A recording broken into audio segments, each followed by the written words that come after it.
महाराष्ट्रातील बारामती येथे विमान दुर्घटना, उपमुख्यमंत्री अजित पवार यांसह 5 जणांचा मृत्यू। महाराष्ट्रातील बारामती येथून मोठी बातमी समोर येत आहे। उपमुख्यमंत्री अजित पवार यांचे विमान लँडिंग दरम्यान अपघातग्रस्त झाले। या दुर्घटनेत अजित पवार यांच्यासह 5 जणांचा मृत्यू झाल्याची माहिती आहे। या विमानात अजित पवार यांच्यासह एकूण 5 जण प्रवास करत होते। अजित पवार बारामती येथे एका कार्यक्रमासाठी जात होते। या अपघाताचा व्हिडिओही समोर आला असून त्यात विमान जळलेल्या अवस्थेत दिसत आहे।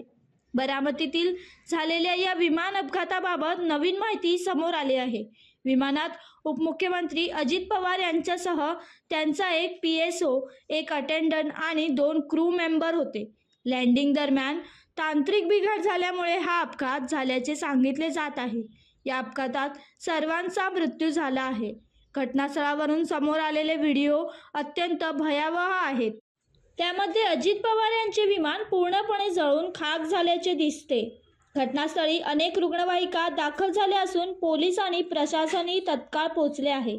मिळालेल्या दृश्यांमध्ये विमानाचे तुटलेले अवशेष दिसत असून रुग्णवाहिका जखमींना जवळच्या रुग्णालयात नेताना दिसत आहेत।